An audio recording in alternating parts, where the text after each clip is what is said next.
મિત્રો, ગગન ઓનલાઈન એકેડમીમાં આપનું ફરીથી સ્વાગત છે મિત્રો. તો આજે આપણે પ્રકરણ નંબર જે 7 છે એના દાખલા જોઈશું, સ્ટાન્ડર્ડ ધોરણ 10 વિકાસ એસાઇનમેન્ટના.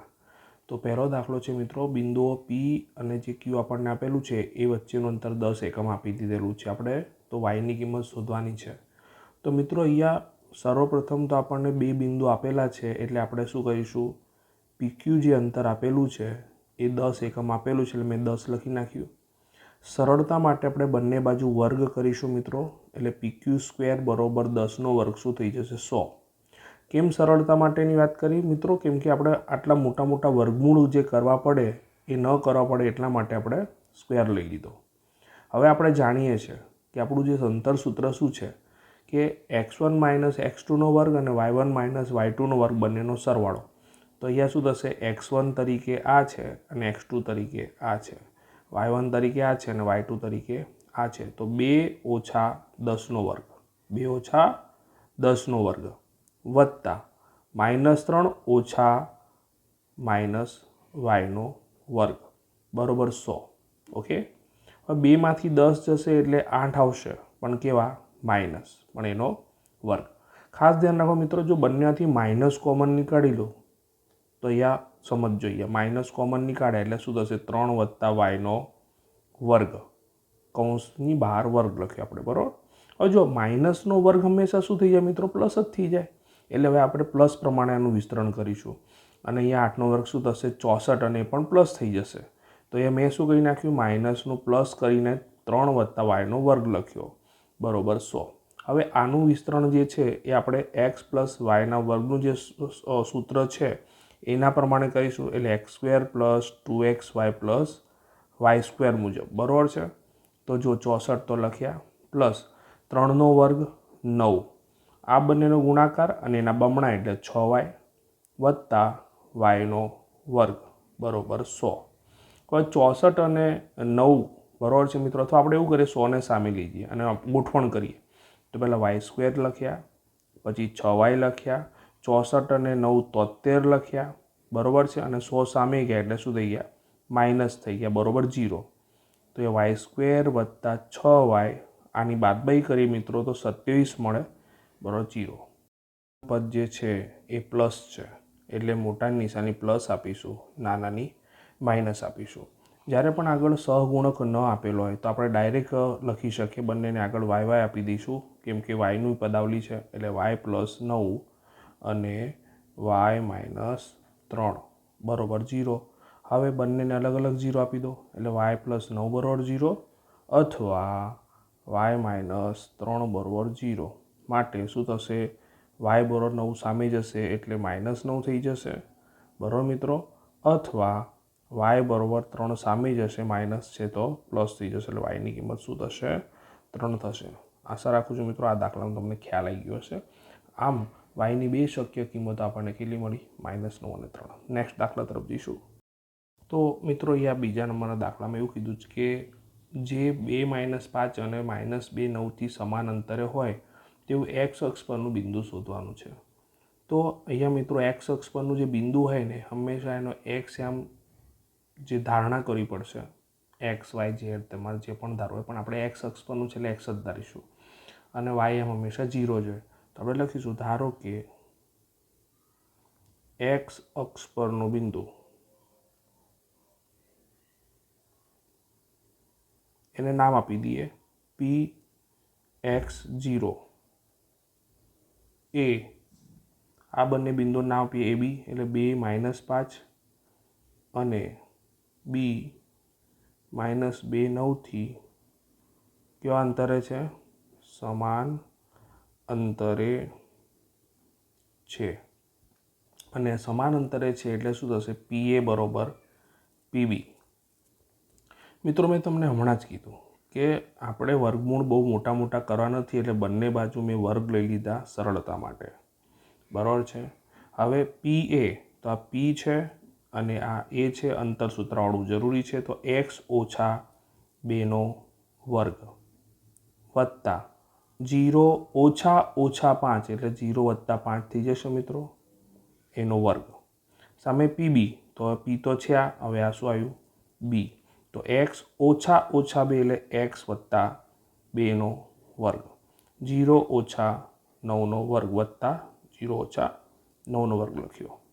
હવે આનું વિસ્તરણ કરીશું તો એક્સનો વર્ગ ઓછા 2x બમણા 4x વત્તા 2નો વર્ગ 4. મેં તમને ગયા દાખલામાં જ વિસ્તરણનું સૂત્ર આપ્યું એ જ પ્રમાણે આપણે વિસ્તરણ કરીશું. 5નો વર્ગ 25. આનું સેમ ટુ સેમ વિસ્તરણ કરીશું. x² પ્લસ આવશે પ્લસ છે એટલે પ્લસ 2x બમણા 4x વત્તા 2નો વર્ગ 4 અને અહીંયા -9નો વર્ગ શું થઈ જશે +81. જો મિત્રો અહીંયા બંને બાજુ x² છે ઉડી જશે કારણ કે બંને ધન છે. હવે આપણે 4 અને 25 કેટલા થશે 29 એટલે -4x પ્લસ 29 લખ્યા બરોબર. અહીંયા 4x તો હતા જ, 81 ને 4 કેટલા થશે મિત્રો 85 થશે. હવે આ 4x ને સામે લઈ જઈએ એટલે -4x જોડે બીજા -4x આવ્યા, 85 તો હતા જ અહીંયા, સામે 29 માઇનસ થઈ ગયા અહીંયા આવીને બરાબર છે મિત્રો. તો અહીંયા આવશે -8x અને જો 85માંથી 29 તમે બાદ કરશો મિત્રો તો તમને મળશે 56 બરાબર છે. હવે x બરાબર -56/8, 8 સીધા 56 આવશે પણ x બરાબર જવાબ શું થશે -7. તો મિત્રો x અક્ષ પરનું બિંદુ શું થશે? યસ, x અક્ષ પરનું બિંદુ શું થશે -70. શું થશે તો લખીશું x અક્ષ પરનું બિંદુ શું થશે -70 હશે. આશા રાખું છું તમને ખ્યાલ આવી ગયો હશે મિત્રો. નેક્સ્ટ દાખલા તરફ જઈએ. 3ની વાત કરીએ તો આપણને અહીંયા શું કીધેલું છે જોઈએ કે એક બિંદુ A આપેલું છે ને એક બિંદુ B આપેલું છે. એના આપણને x1 આમ અને x1 કહીશું અને y1 કહીશું અને x2 કહીશું અને એને y2 કહીશું. તો આ બંને બિંદુ આપેલા છે અને આપણને અંતર AB જે છે એ વર્ગમૂળમાં 26 આપી દેવામાં આવ્યું છે. તો આપણે B શોધવાનું છે. તો મિત્રો આપણે અહીંયા પહેલાં તો અંતર લખી નાખીશું. AB બરાબર આપણને વર્ગમૂળમાં 26 આપેલ છે. મેં તમને આગળ જ કીધું મિત્રો સરળતા માટે આપણે બંને બાજુ વર્ગ લઈએ એટલે ABનો સ્ક્વેર થયો અહીંયા અને વર્ગમૂળમાં 26નો વર્ગ કરીશું એટલે વર્ગમૂળ ઉડી જશે એટલે 26. હવે અહીં આપણે અંતર સૂત્રનો ઉપયોગ કરીશું. તો બંનેના x આમનો તફાવતનો વર્ગ વત્તા બંનેના y આમનો તફાવતનો વર્ગ એટલે 2 ઓછા 3 એટલે 2 + 3 બરાબર છે એનો વર્ગ વત્તા 4 ઓછા bનો વર્ગ બરાબર 26 લખ્યા આપણે. મિત્રો 2 અને 3 5 થશે એટલે 5નો વર્ગ લખ્યો વત્તા 4 ઓછા bનો સ્ક્વેર છે આપણે એનું વિસ્તરણ કરીશું અહીંયા. તો 4નો વર્ગ 16 થશે -4 × b 4b થશે એના બમણા શું થાય 8b અને પછી અંતિમ પદ b છે એટલે bનો સ્ક્વેર બરાબર 26. મિત્રો 5નો વર્ગ 25 થાય બરાબર છે વત્તા 16 ઓછા 8b વત્તા b સ્ક્વેર. હવે 26ને સામે લઈ જઈએ એટલે શું થઈ જશે માઇનસ થઈ જશે. હવે જો મિત્રો આ -26 અને 25 એટલે -1 વધશે, -1 16માંથી જશે એટલે 15 વધશે એટલે વ્યવસ્થિત લખીશું તો b સ્ક્વેર -8b વત્તા 15 બરાબર 0. તો અહીં આપણે 15ના એવા ભાગ પાડવાના છે મિત્રો કે જેથી આપણને 8 મળે. 5 તરી 15. હવે 8 લાવવાના છે પણ કેવા માઇનસ, તો બંનેના ચિહ્ન માઇનસ આપી દઈશું. હવે મિત્રો જ્યારે પણ અહીંયા સહગુણક ના હોય, સહગુણક કંઈ પણ ના એટલે એક છે સહગુણક, અહીંયા કોઈ નથી સહગુણક એટલે એક ગણાય, તો આપણે ડાયરેક્ટ આના અવયવ પાડી શકીએ b - 5 અને b - 3. તો એ મેં લખી નાખ્યું b - 5 અને b - 3 બરાબર 0. આપણે બંને બરાબર 0 લઈ લઈશું એટલે b - 5 બરાબર 0 અથવા b - 3 બરાબર 0 અને વ્યવસ્થિત લખી નાખીશું તો -5 સામે જશે એટલે +5 થઈ જશે મિત્રો અને 3 જે છે માઇનસ છે તો સામે જઈને શું થઈ જશે +3. તો આપણને મિત્રો બીની 2 શક્ય કિંમતો મળી. નેક્સ્ટ દાખલા તરફ જઈશું. દાખલા નંબર 4માં આપણને એવું કીધેલું છે કે આ બિંદુ જે છે અને આ બિંદુ છે એનાથી સમાન અંતરે હોય તેવું y અક્ષ પરનું બિંદુ શોધો. મિત્રો જો આગળ જ એક દાખલો આવી ગયો x અક્ષ પરનો, મેં તમને કીધેલું x અક્ષ પરનો દાખલો હોય તો તમારે એને ધારવાનું x0 અને y અક્ષ પરનો દાખલો હોય તો તમારે બિંદુને ધારવાનું 0y. ખાસ ધ્યાન રાખજો. તો શરૂ કરીએ મોડું ના કરતા. તો લખીએ ધારો કે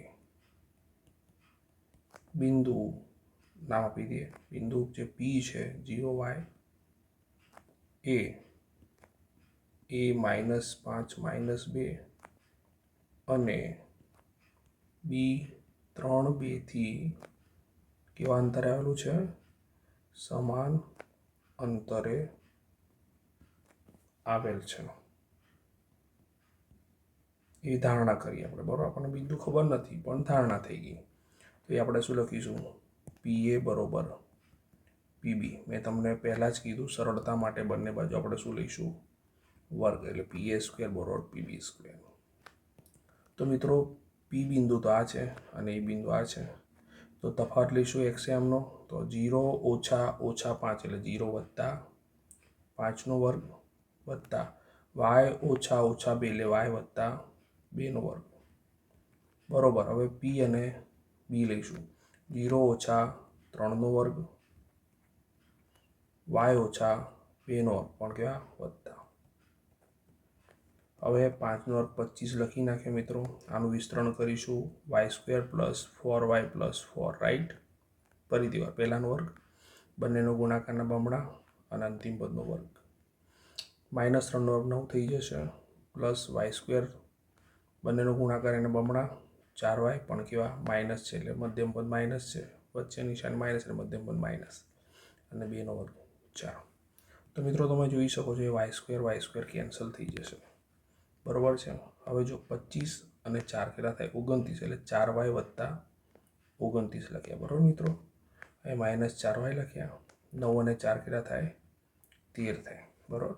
હવે 4y સામે જશે એટલે પ્લસ થશે, એટલે 4y + 4y, અને 29 સામે જશે એટલે શું થશે? માઇનસ થશે. તો 4 અને 4 8y થઈ જશે મિત્રો.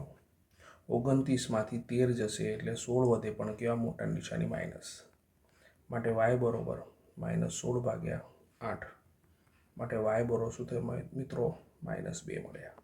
પણ આપણે y નથી શોધવાનું, આપણે શોધવાનું છે y અક્ષ પરનું બિંદુ. તો બિંદુ કયું મળ્યું આપણને? બિંદુ જે પી ધારેલું એ કયું મળ્યું આપણને? 0 અને -2. એ આ જે બે બિંદુ છે, કયા બિંદુ? આપણે જે ધાર્યા એ -5 -2 અને બી 3 2થી સમાન અંતરે હશે. આશા રાખું છું મિત્રો તમને ખ્યાલ આવી ગયો છે દાખલામાં. નેક્સ્ટ દાખલા તરફ જઈશું.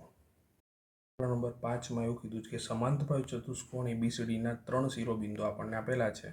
ચોથા શિરોબિંદુને આમ શોધવાના. તો મિત્રો અહીંયા હું સમાંતર બાજુ ચતુષ્કોણ એક ડ્રો કરું છું, દોરું છું. હવે આમાં આપણે અહીંયા એના એમ લઈએ છીએ 1 2, બીના એમ લઈએ છીએ 2 4, સીના એમ 5 9. જ્યારે ડીના એમ મને ખબર નથી તો મેં ધારી લીધા XY. હવે મિત્રો આપણે જાણીએ છીએ સમાંતર બાજુ ચતુષ્કોણ છે એના વિકર્ણો પરસ્પર દુભાગે. શું થાય? દુભાગે. હવે દુભાગેનો મતલબ શું? કે બંનેના મધ્ય બિંદુને એમ કેવા હશે? સરખા. તો આપણે શું કરીશું મિત્રો? અહીંયા ચોખવટ કરીશું કે ધારો કે વિકર્ણો AC રેખાખંડ અને BD રેખાખંડ પરસ્પર બિંદુ, અહીં આપણે લખી નાખીએ એમમાં દુભાગે છે. એટલે એનો મતલબ એવો થયો કે બંનેના મધ્ય બિંદુ તો સરખા થશે દુભાગે એટલે. તો આપણે લખ્યું વિકર્ણ AC રેખાખંડનું મધ્ય બિંદુ, હું થોડુંક શોર્ટકટમાં લખું છું, મધ્ય બિંદુમાં બી, પરીક્ષામાં આખું લખજો. વિકર્ણ BD રેખાખંડનું મધ્ય બિંદુ. તો મિત્રો ખાસ યાદ રાખજો કે તમને અહીં મધ્ય બિંદુ જે છે એનું શું આવડવું જોઈએ? સૂત્ર આવડવું જોઈએ. તો આપણે અહીંયા શું કરીશું? બંનેના મધ્ય બિંદુના યામનું સૂત્ર, એટલે બંનેના x યામનો સરળ ભાગ્યા 2, બંનેના y યામનો સરળ ભાગ્યા 2. તો પહેલાં AC લઈએ તો 1 + 5/2, 2 + 9/2. તો જો મેં એ લખ્યું છે 1 + 5/2, x યામ આવ્યો, y યામ 2 + 9/2. સામે BDની વાત કરીએ તો 2 + x કાં તો x + 2/2 સરળતા માટે મેં x + 2/2 લખ્યું. 4 + y અથવા તો y + 4/2. મિત્રો 6 થશે 6/2, અહીંયા થશે 11/2. બરોબર, અહીંયા જેમ છે એમના એમ જ લખી નાખીશું. આપણને જે આપેલું છે એનું જ લઈ લઈશું. તો આપણે એનું જ લખી નાખ્યું. હવે બંનેના x આમને સરખાઈએ, બંનેના y આમને સરખાઈએ. મિત્રો તમને પ્રશ્ન થશે કે સાહેબ તમે એ 2 તરી છે કેમ ન ઉડાય? નથી ઉડાવવા, કેમ કે આપણે દાખલો થોડો કોમ્પ્લિકેટેડ બની જાય. સરળ બનાવવાનો પ્રયત્ન કરો. તો બંનેને x આમ સરખાઈએ તો x + 2/2 બરોબર 6/2 લખ્યા. તમને ખ્યાલ આવી ગયો હશે. અને એટલે કે y + 4/2 બરોબર 11/2. જો બંને બાજુથી છેદમાં 2, જો આ 2 સામે જતા તો ઉડી જ જતા 2, તો આપણે અહીંયા 2 કેન્સલ કરી નાખીશું. તો હવે આપણા જોડે શું થયું? x + 2 બરોબર 6. 2 સામે જશે એટલે માઇનસ થશે, એટલે x બરોબર 6 - 2 એટલે x બરોબર શું આવશે? 4 આવશે. બરોબર છે. એ જ પ્રમાણે આપણે વાયની ગણતરી કરીએ તો y + 4 બરોબર 11. 4 સામે જશે એટલે 11 - 4 થશે, એટલે y બરોબર કેટલા થશે મિત્રો? 7 થશે. તો આપણને x y મળી ગયા. એટલે બિંદુ ડીના એમ શું મળ્યા? શિરોબિંદુ જે ડી છે એના એમ 4 અને 7 થશે. તો મિત્રો તમને ખ્યાલ આવી ગયો હશે. આશા રાખું છું કે તમે સરસ રીતે પ્રિપેરેશન કરી રહ્યા છો. સરસ મજાના દાખલા તમે ગણજો. ખાસ યાદ રાખો મિત્રો, ફક્ત આમાંથી સોલ્યુશન માટે તમે ના કરશો આને. તમે આને યાદ રાખો, મેથડ સમજો. બરાબર છે. કેમ કે આ બધી વસ્તુ તમને બોર્ડની પરીક્ષામાં પણ કામ આવશે. એટલે માત્ર તમે સોલ્યુશન નહીં, પરંતુ એને સમજવાનો પ્રયત્ન કરો. તો આશા રાખું છું તમે બધા સરસ રીતે સમજશો. તો આપણે નેક્સ્ટ વિડીયોમાં મળીશું. ત્યાં સુધી બધાને બાય બાય.